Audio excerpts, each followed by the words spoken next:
This week, an exciting announcement about the South Pasadena Masonic Lodge's Illumination Lecture Series. I'll be presenting on the 6th of February. All the details coming up. Then, in a paper regarding all things about the great work of speculative Freemasonry, we examine a Masonic article about the great work of speculative Freemasonry and Dr. George Oliver's essay. Where does Freemasonry come from? What is the underlying allegorical significance of its mythological Egyptian origins? And are we truly tied to Rosicrucianism? Then we'll take a contemplative look at the mundane portion of our lives relating to working hard and making money. All this and more. Stay tuned. Welcome back to Whence Came You, a Masonic podcast featuring research papers and discussions related to Freemasonry. Here's your host, Brother Robert Johnson. This is episode number 579.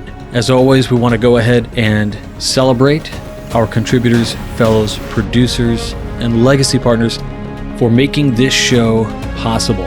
We've been doing this show since July of 2011. No small endeavor, but again, every bit helps.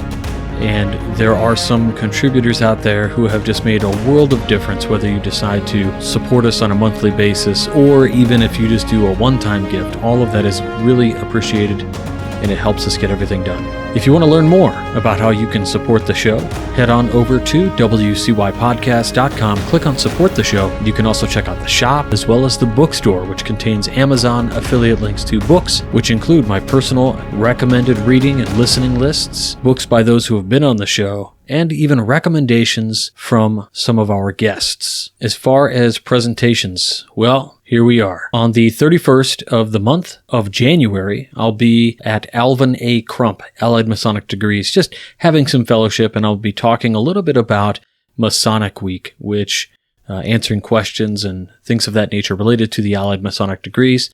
And of course, Masonic Week is coming up in February 8th through the 12th. So I know hotels are filling up fast, but there's a lot to do at Masonic Week, even if you're not in every single body. Of course, if you're just, I say just, I don't mean that to be derogative or anything. If you're just at Master Mason status, there are still a few things that you can go to. Things like the Philalethes meeting. You could go to the Blue Friars meeting, not the dinner, but the meeting where you may or may not be witness to a great presentation there.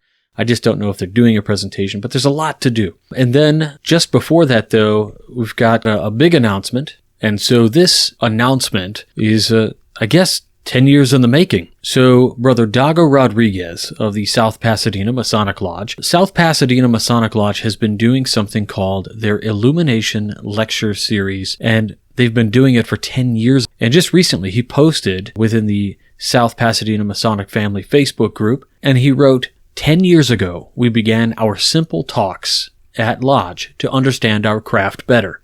Little did we imagine that 10 years later we would still be kicking strong. The team is excited to celebrate our 10-year anniversary. 10 new monthly talks, 10 new speakers, 10-year anniversary festive board. The Illumination Lecture Series. He said, stay tuned for more details. Now, they had a team meeting just a few days ago, and I had a little bit of advanced knowledge about this. They've invited me to be the February speaker. So, what does that mean? It means on February 6th, I will be at South Pasadena Masonic Lodge. And I'll be talking on a topic that is really important to me, something that I've had a huge interest in, both philosophically and Masonically. One could argue that philosophy and Freemasonry are different. However, I've always felt they are the same, or at least very closely related. The topic I'm going to present on is Friedrich Nietzsche's Übermensch and the Royal Art, as in Freemasonry. The philosophy of Friedrich Nietzsche has changed the world. His approach to individual responsibility and the progress of humanity was stark and uncomforting at times. His idea of a perfect man, or the overman, the Übermensch, can almost be seen as blasphemous within religious circles. Similarly, making oneself better through experience and perspective is exactly what Freemasonry calls us to do, and is in simpatico with religious viewpoints. So in this lecture, we're going to explore these concepts and their interrelations. And so I don't want to give away too much, but I think you all will be interested in taking a look at Friedrich Nietzsche's idea of the Übermensch, the Overman, the Superman, and the idea of Freemasonry and what we are called to do.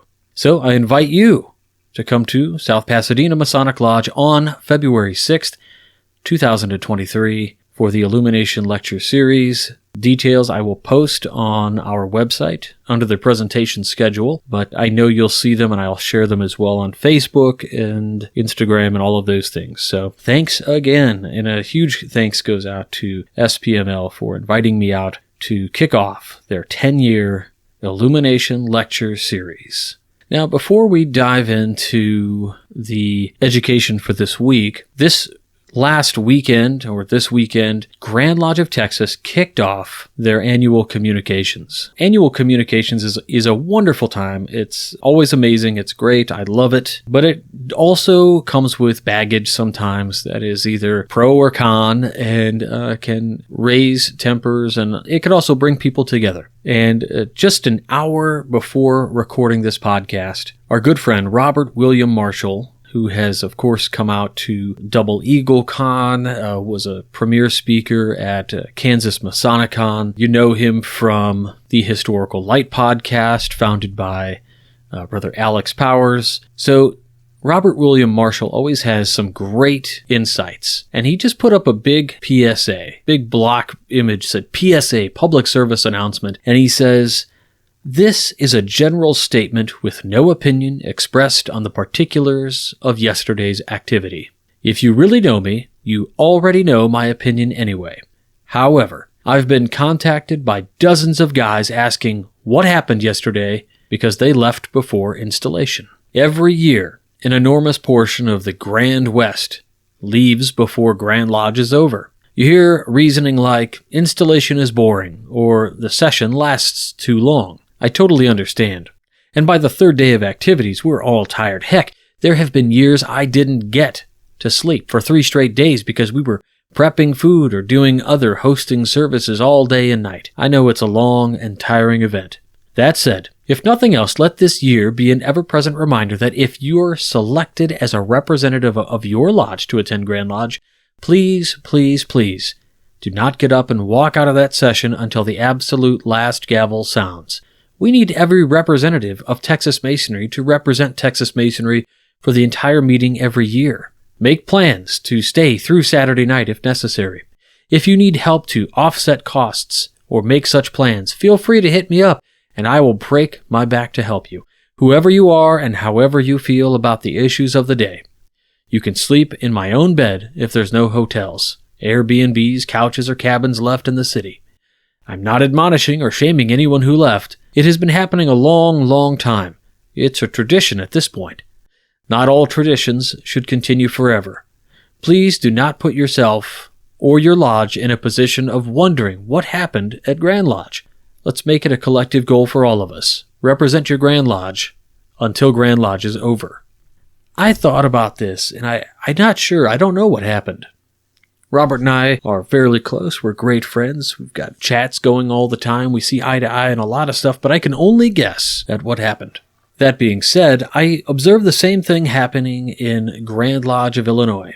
Men show up late to sessions every day after getting hammered drunk on Friday night, strolling in late to sessions like zombies. I get it. Grand Lodge is a wonderful time for everybody to get together. 1,200 Masons descending on a city, all or most representing lodges within the grand jurisdiction, as well as a couple of hundred guys from outside of the Grand Lodge of Illinois jurisdiction who come out just to come and share fellowship. I think what Rob fails to mention in this post, and I think it's because he's being polite, is that it is disrespectful, in particular if you are a representative for your lodge, to leave Grand Lodge before the day is out, or to stroll in the middle of sessions because you were hungover. Something about controlling your vices and superfluities of life. Brothers might take care to remember those lessons when attending Grand Lodge. All right. So without further delay, let's get into it. The Great Work of Speculative Freemasonry, Part 1, Dr. George Oliver. Our brothers the alchemists have as their philosophy the great work, a task that is carried on by initiates from age to age. In the first part of the renowned Dr. George Oliver's essay, we examine Freemasonry's role in this magnum opus.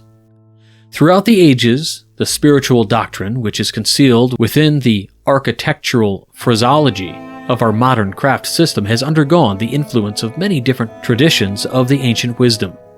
The student, therefore, who seeks to analyze Freemasonry as it stands today often finds himself lost in a bewildering maze of various tributaries of knowledge, and is apt to pore indefinitely over a mass of fragmentary facts without perceiving their interrelation or being able to coordinate them into one comprehensive scheme. In this paper, the attempt will be made to present, for the guidance of Masonic students, an interpretation of the Egyptian metaphysical tradition in harmony with the teachings set forth in what are called the Mysteries. The Egyptian tradition will then be briefly discussed in light of its transmission and ultimate incorporation in speculative Freemasonry. Finally, reasons will be given in support of the theory which we hold to be valid, that the great work of the magnum opus of the Rosicrucians and spiritual alchemists is the same as that which is symbolized in our Masonic legend of Hiram Abiff. Thoughtful students may find in the reference to the old wisdom and the mystery tradition an introduction to a great subject, nor should the mysteries be thought of only as institutions long vanished into the night of time. Rather, their re-establishment is to be accepted as inevitable.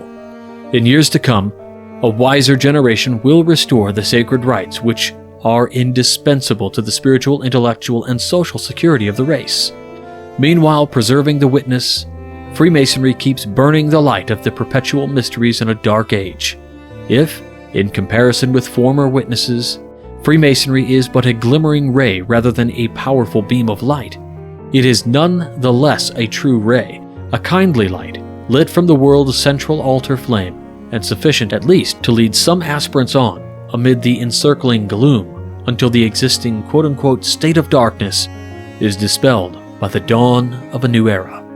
It is now generally acknowledged by those competent to judge that all of the ancient peoples, the Egyptians, were the most learned in the wisdom of the secret doctrine. Indeed, there are some who would have it that Egypt was the mother of the mysteries, and that it was on the banks of the Nile that the royal art was born. We can confirm, without entering into any controversy on the matter, that the wisest of philosophers from other nations visited Egypt to be initiated in the sacred mysteries. Thales, Solon, Pythagoras, and Plato are all related to have journeyed from Greece to the delta of the Nile in quest of knowledge, and upon returning to their own country, these illuminated men each declared the Egyptians to be the wisest of mortals, and the Egyptian temples to be the repositories of sublime doctrines concerning the history of the gods and the regeneration of men.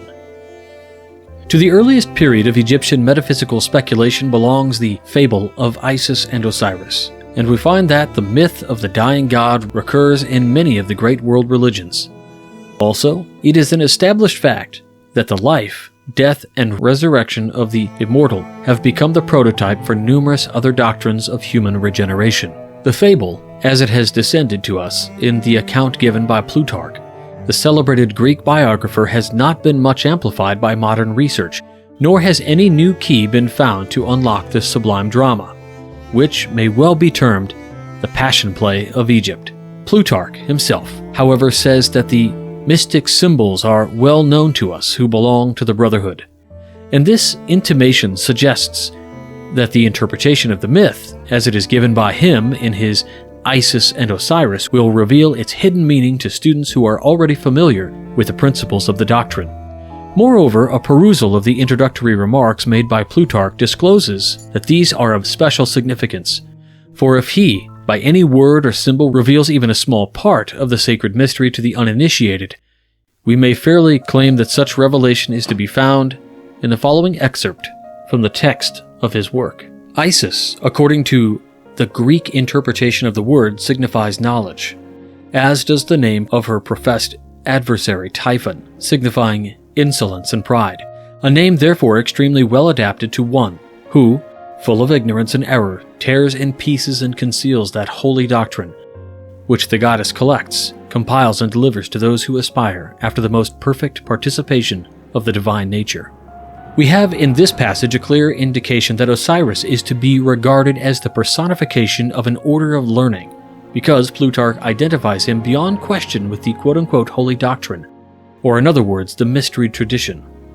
Hence, we may further deduce that since, in the Egyptian system, Jehuti or Thoth personifies the whole sphere of knowledge, and it was through Thoth that Osiris came into being, so Osiris embodies the secret and sacred wisdom reserved for those who were proficients in the ancient rites. To the elect, therefore, Osiris represented primordial knowledge, and he signified not only divine at-one-ment with the Absolute, which is the end of all illumination, but by his life, death, and resurrection, he also revealed the means by which mortal consciousness could attain that end.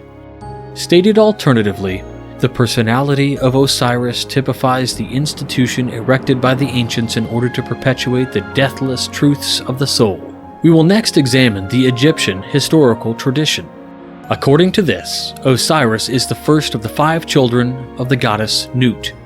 He therefore corresponds with the first of the 5 divine kings of China, and the 5 exoterically known as Dhyana Buddhas of Lamaism. The 5 children of Nut are otherwise the 5 traditional root races which have populated the 5 continents, which have appeared upon the earth. Isis is represented as being born on the 4th day, and is connected with the 4th race populating Atlantis. See Plato's Timaeus and Critias. The tradition of Osiris, the primitive revelation of the first race, coming into Egypt through the Atlantean mystery school of which Isis is the symbol. From the Egyptian account of the reign of Osiris as king, we glean the following philosophical history. There was a time, the Golden Age, when truth and wisdom ruled the earth, and this aristocracy of wisdom was a benevolent despotism, in which men were led to a nobler state of being by the firm, kindly hand of the enlightened sage. This was the dynasty of the mythological priest kings who were qualified to govern humanity by reason not only of temporal, but of divine attributes through his priests. Osiris's representative of the hidden tradition ruled the entire world by virtue of the perfection resident in that tradition. If then, we may concede that Osiris is the positive pole of the universal life agent, Isis becomes the receptive pole of that activity. He is the doctrine, she is the church, and as in Christianity, it is customary to refer to the church as the bride of Christ. So in ancient Egypt, the institution of the mysteries was the Great Mother, the consort of heaven itself. From this interpretation, we gain a deeper insight into the symbolism of the whole Osirian cycle. Isis signifies the temporal order of the priesthood, the cumulative body of initiates. She is personified as the temple. She is the mother of all good, the protectress of the right, patron of all improvement. She ensures nobility, inspires virtue, and awakens the nobler passions of the soul. Like the moon as reflector, she shines only with the light of her sovereign sun, even as the temple can only be illuminated by its indwelling truth. In the Egyptian metaphysical system, Typhon, the conspirer against Osiris, is the embodiment of every perversity. He is the negative creation, the Ahriman of Zoroaster. He is black magic and sorcery, the Black Brotherhood, and his wife, Nephthys, is the institution through which he manifests. The traditional history relates that Typhon lured Osiris into the Ark of Destruction, stated to be its chest or coffin, the symbol of material organization, the imprisonment of the soul in the physical body. At a time when the sun entered the house of Scorpio, the 17th day of the 2nd month of the Egyptian year, corresponding to the month of November in our calendar. Hence we know him to be the type of the eternal negative, the betrayer of the Lord, namely Judas. In the initiation rites, Typhon is also the tester or trier, the Lord who is against us, personifying ambition, the patron of ruin. Typhon was assisted in his impious design to usurp the throne of Osiris by Aso, the queen of Ethiopia, and 72 other conspirators. These conspirators represent the 3 destructive powers, the 3 ruffians which are preserved to modern Freemasonry as the murderers of the master builder. They are ignorance, superstition, and fear. Thus the advent of greed and perversion marked the end of the Golden Age, and with the death of Osiris, Typhon forthwith ascended the throne as the regent of the world. It is further narrated that in consequence of the material organization of the social sphere, which followed upon the exile of truth to the invisible world, Isis, the mother of the mysteries, was so defiled and desecrated by the profane that her sages and prophets were forced to flee into the wilderness to escape the machinations of the evil one. At this stage, Isis, now represented by the scattered but still consecrated body of initiates, began the great search for the secret that was lost, and in all parts of the world, the virtuous in grief and distress raised their hands to the heavens, pleading for the restoration of the reign of truth, continuing their search in all parts of the earth, and throughout innumerable ages the congregation of the just at last rediscovered the lost arcana and brought it back with them, rejoicing to the world over which it once ruled. In this manner we learn Isis by magic, the initiated priests were magicians, resurrected the dead god, and through union with him brought forth an order of priests under the collective title of Horus. These were Herj, Seshta, the brothers of Horus, the chief of whom wore the dog-headed mask of Anubis.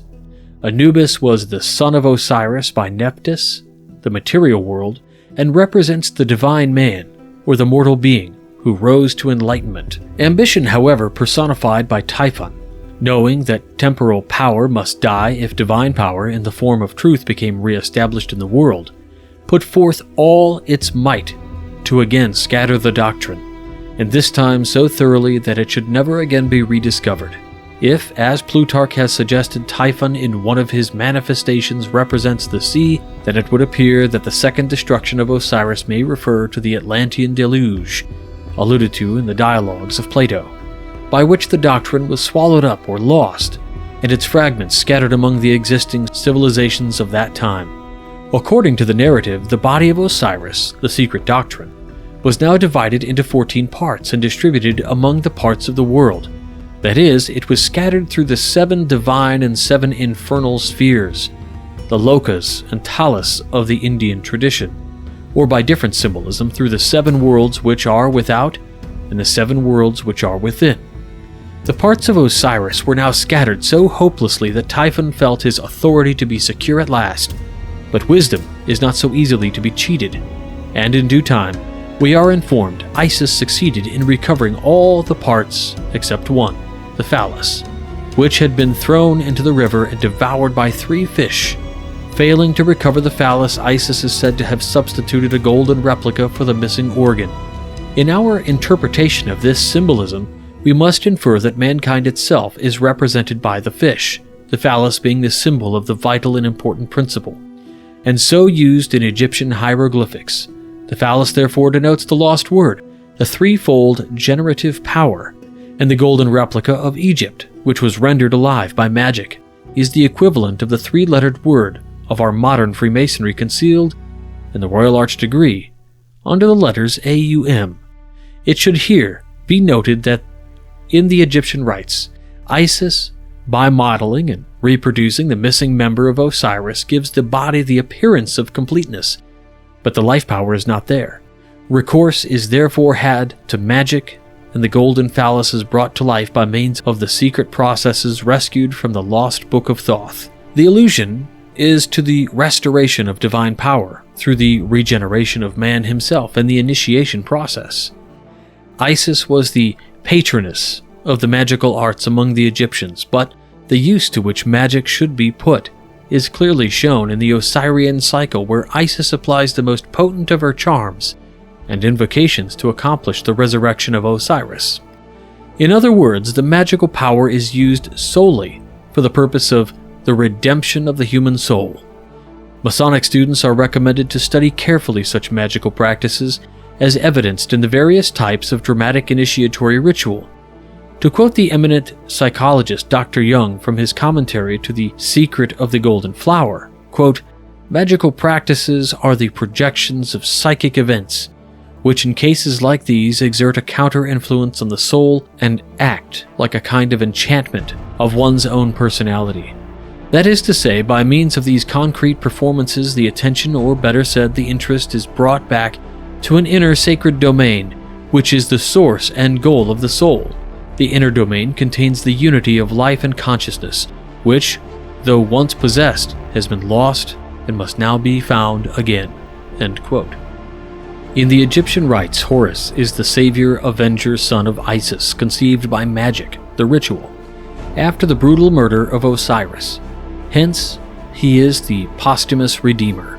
The destruction of Typhon is to be accomplished by Isis through her immaculately conceived son, Horus, which is a term concealing the collective body of the perfected adepts who were, quote-unquote, born again, out of the womb of the mother Isis, the mystery school.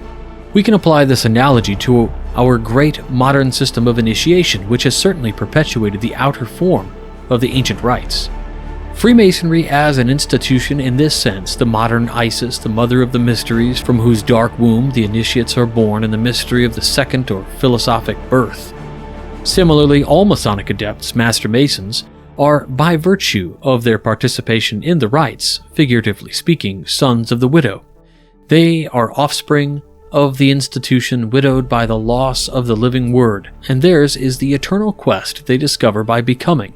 The metaphysical significance of the death and resurrection of the Egyptian demigod has, for the most part, been lost to the craft, notwithstanding the undoubted fact that Masonic scholars of the caliber of Pike, Mackey, and Oliver are in general agreement as to a definite association between the legend of Osiris and the drama enacted in the third degree. We may, however, attribute the failure of students to recognize the Egyptian origin of certain parts of the Craft Lodge ritualism and symbolism to the transmission of the legend by way of the Hebrews, who naturally superimposed their own terminology on the tradition they received from Egypt. In the schools of Hebrew mysticism, the mystery drama of the death and resurrection of Osiris became that of a slaying and raising of a master builder, and the Temple of Solomon took the place of the Egyptian House of Light. With the rabbinical mystics, the erection of subsequent vicissitudes of Solomon's temple provided the great glyph or mythos of the upbuilding of the human soul, and this secret lore also found partial, although cryptic, expression in the Hebrew public scriptures in terms of building. The next important influence affecting the ancient tradition was that of the Christian mysteries, those rites of which Clement and Origen spoke so highly, and as the course of Hebrew history advanced and the stream of mystical doctrine widened into its Christian development, the same symbolic terminology continued to be used. We find, therefore, that the Gospels, the Epistles, and the Apocalypse teem with Masonic imagery and allusions to spiritual building. Indeed, it is these that the human soul is expressly declared to be the real temple, which was prefigured by the earlier historic or quasi-historic structure, while a spiritual chief cornerstone rejected of certain builders is mentioned.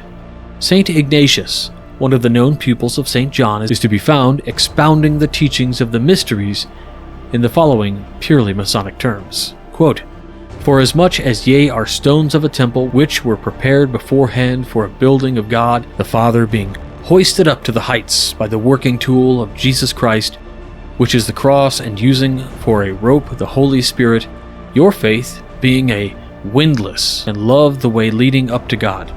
So then ye are all companions in the way, spiritual temples carrying your divine principle within you, your shrine, your Christ, and your holy things being arrayed from head to foot with the commandments of Christ." Ignatius, Epistles to the Ephesians. The pronounced Masonic imagery used by St. Ignatius, who was martyred at Rome in CE 107, tends to corroborate the tradition that the square, the level, and the plumb rule, now allocated to the master and wardens of the lodge, were formerly associated with the bishop, priest, and deacon when serving at the secret altars of the persecuted Christians. Put together, the three tools form obviously a cross, which, on the worshippers being disturbed by the secular authorities, could be quickly knocked apart and appear as builders' implements. The mysteries came to an end as public institutions in the 6th century when, from political considerations, they and the teaching of the secret doctrine and philosophy became prohibited by the Roman government at the instigation of Justinian, who aimed and inaugurating an official uniform state religion throughout the empire.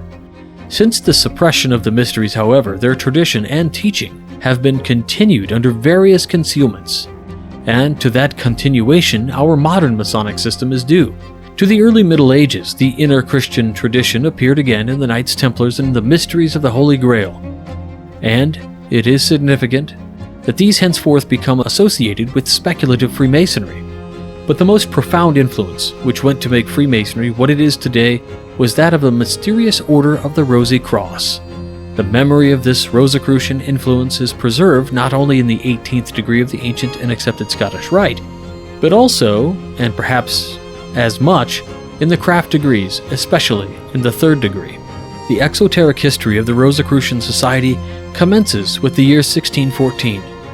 In that year, there was published at Kassel in Germany a pamphlet entitled The Discovery of the Fraternity of the Meritorious Order of the Rosy Cross, addressed to the learned in general and the governors of Europe. After a discussion of the momentous questions of the general reformation of the world, which was to be accomplished through the medium of a secret confederacy of the wisest and most philanthropic men, the pamphlet proceeds to inform its readers that such an association is already in existence, having been founded over 100 years earlier by the famous C.R.C., Grand Initiate in the Mysteries of Alchemy, whose history, which is clearly of a fabulous or symbolical nature, is given.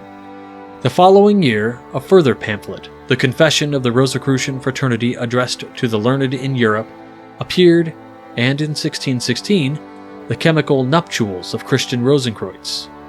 This latter book is a remarkable allegorical romance, describing how an old man, a lifelong student of the alchemistic art, was present at the accomplishment of the magnum opus, the great work, in the year 1459. From the Masonic point of view, it was obviously not without adequate reason that Michael Mayer, one of the greatest of the reputed Rosicrucians, born in 1568, exhibited on the title page of his book, Septimana Philosophica, King Solomon imparting his riddles to the Queen of Sheba on his right hand and Hiram on his left. And as early as 1638, we find Adamson declaring in his Muses Threnodii, quote, "For we are brethren of the Rosy Cross, we have the Mason word," showing how intimately the two orders were identified. We also have the latter testimony of Dr. Sigismund Bachstrom, who claimed to have been initiated into the Society of Rosicrucians on the Isle of Mauritius on the 12th of December, 1794, by the mysterious Comte de Cazal, and who was left extensive manuscripts setting forth his findings and opinions on matters of importance to Masonic students. The learned doctor describes the transition through which the ancient brotherhood passed in the process of externalizing certain parts of itself in the system we know as speculative Freemasonry. His conclusions agree with the available evidence, all of which points to the fact that one definite group was behind the movement which projected the craft system. To trace the genesis of this movement, which came into activity some 250 years ago, our rituals and ceremonies have been compiled round about the year 1700, is beyond the scope of our present subject. It should, however, be stated here that the movement itself incorporated the slender ritual and the elementary symbolism which, for centuries previously, had been employed in connection with the medieval building guilds, but it gave to them a far fuller meaning and a far wider range. We may regard it as certain that the craft received from this source much that the old operative lodges had never possessed, such as the 3rd degree, with its highly mystical opening and closing. The craft legend or traditional history, the central part of installation rite, now observed in the conclave or board of installed masters, and many other allusions to occult science, mysticism, and even magic. We must emphasize at this stage that our present Masonic system is not one coming from remote antiquity. There is no direct continuity between us and the Egyptians, or those ancient Hebrews of whom we have already spoken. What is extremely ancient in Freemasonry is the spiritual doctrine, which is concealed within the architectural phraseology of the ritual, for this is an elementary form of the doctrine taught in all ages, no matter in what garb it has been expressed. To put it another way, Freemasonry offers in dramatic ceremonial a philosophy of the spiritual life of man, and a diagram of the process known as regeneration. This philosophy is not only consistent with the doctrine of every religious system taught outside the ranks of our order, but it explains, elucidates, and more sharply defines the fundamental doctrines common to all religions of the world, whether past or present. Allied with no external religion itself, Freemasonry is yet a principle being common to them all, admit of no variation. The function of every phrase of Masonic routine, the avowed intention of its principal rituals, and the implication of its teaching is to assist the genuine candidate by his aspiration to find that unity of being, which is variously described as the center, the kingdom of heaven, the pure essence of mind, the Buddha nature, the inner self, and the Christ within. That preceding essay appeared on universalfreemasonry.org, and it's titled The Great Work of Speculative Freemasonry, Part 1. There was a Part 2, and both have a byline of Dr. George Oliver. However, what isn't clear is what is Dr. Oliver's writing in this piece and what is the examiner's words. What I mean by that is it's obvious here that there are allusions to things that Dr. Oliver said and things that have happened after his lifetime, so it could not have been written by Dr. Oliver. So there is a mix of ideologies being represented here. What I do like is the allegorical breakout of the mythical origins of initiation rituals and their transmission from society to society. Perhaps one of the things that I think is so key here is in the last paragraph, the emphasizing that our present Masonic system is not one that comes from remote antiquity. There's no direct continuity between anything. Brother Adam Kendall, the Blue Friars out in California, has a great piece about the Egyptomania and Freemasonry. I think he does a fantastic job at relating this great history. But that aside, I thought this piece was pretty cool, the way it ties everything together. Not unlike a Indiana Jones movie, how it ties multiple mythologies together in something that almost becomes a national treasure type narrative. I invite our Craftsman Plus to share any of their thoughts about Part 1 in the Craftsman Plus Facebook group. I'll be sure to leave my own thoughts there as well. But next, I would like to move on to this week's contemplative segment, which we commonly use the tarot deck. For all of those out there who are unfamiliar, the way I use the tarot is much like a Rorschach test, in that each card of the tarot deck, now I should say right now, tarot is not Masonic, it's not involved in Freemasonry on any level of recognized Masonry or anything. This is simply kind of an esoteric part of the show in which we're going to explore some things in our minds. Now, the tarot, in this case, I use it in this way, and this is the way that Paul Case prescribed, as well as many others of his contemporaries, and in fact is the more modern way of doing tarot readings for anybody, or reading tarot for yourself as well. And that is that every single card in the tarot, there are 78 of them, they have stories or scenarios that are attached to the card. And those stories and scenarios aren't necessarily attached to you, but if you pull that card, we're asked to think about things through that lens in our own life. Could this, if this were happening, what does this do for us? And it kind of turns on extra thinking for us. We're now thinking about what ifs, and perhaps that scenario is happening in our life. In that event, it gets us to recognize it and to think about solutioning and things of that nature. And so this week, I wanted to do something a little bit more fun with the tarot, and that is something I love. I love the show Adventure Time, if you're not familiar, a great show on Cartoon Network, originally piloted on Nickelodeon, but Nickelodeon said that's too weird for us. So anyway, my wife got me for Christmas a totally unofficial Adventure Time tarot deck by Catherine Hillier. Came from the UK, took a while to get here, but is so fun. The artwork is so great. So I want to have fun, I want to use this deck, and we're going to use the typical projected meanings for those cards. So let me go ahead and give it a quick shuffle and see what we get. Now the whole idea here is we are going to draw just one card.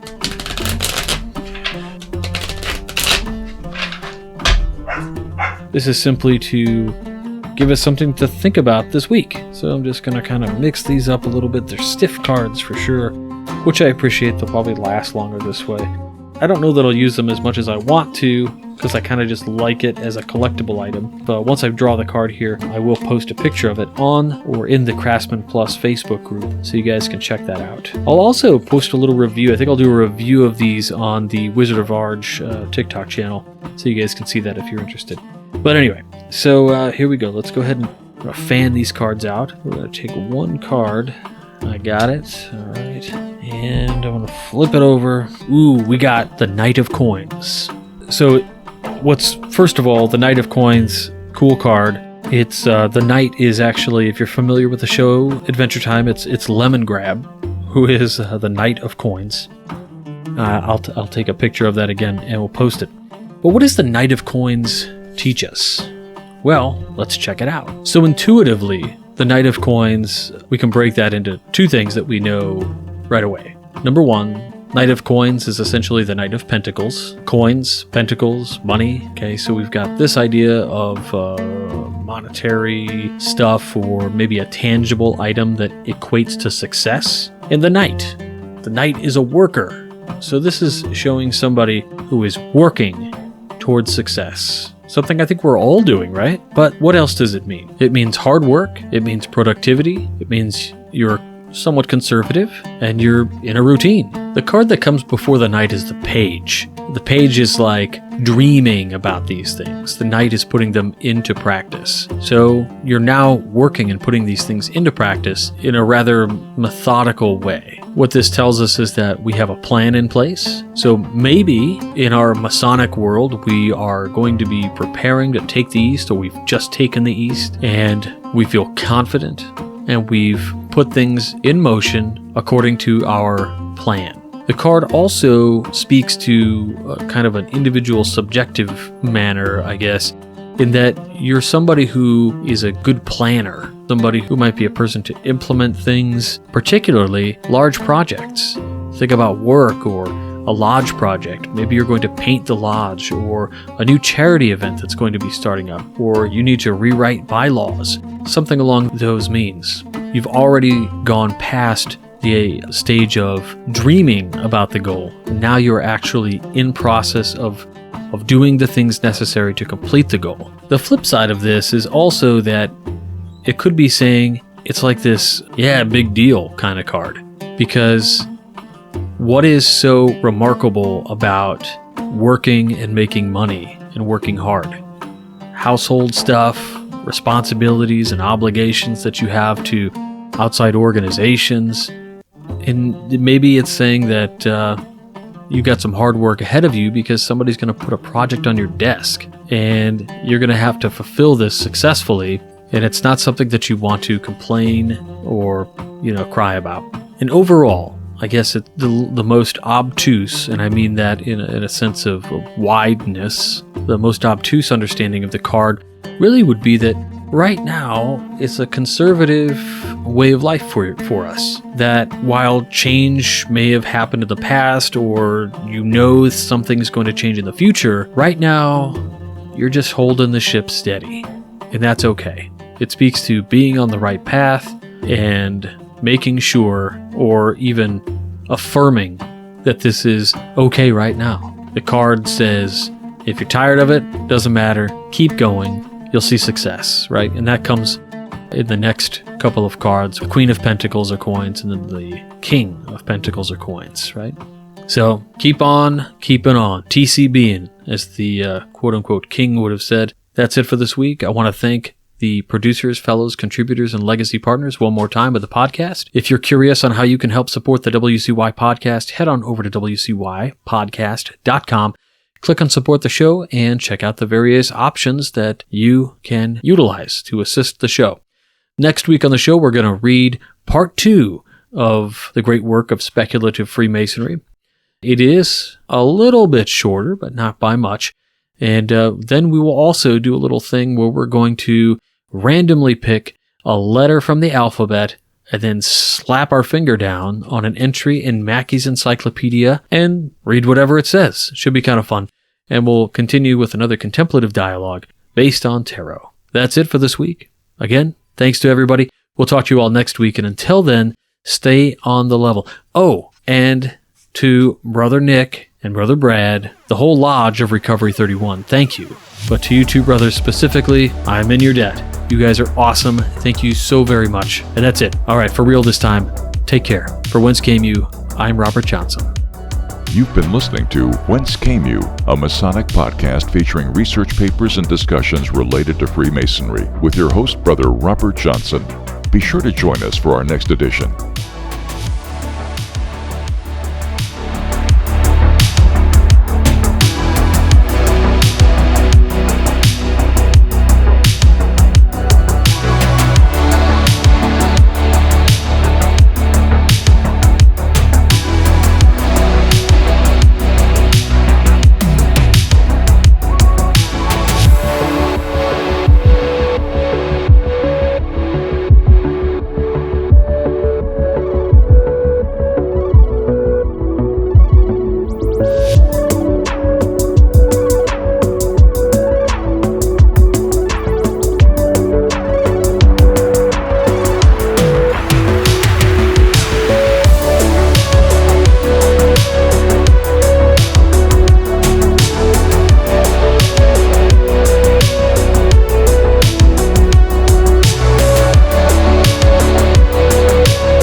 WCY Media.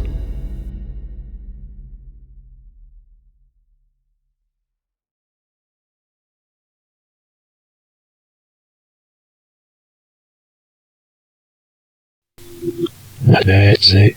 Yes, you're all.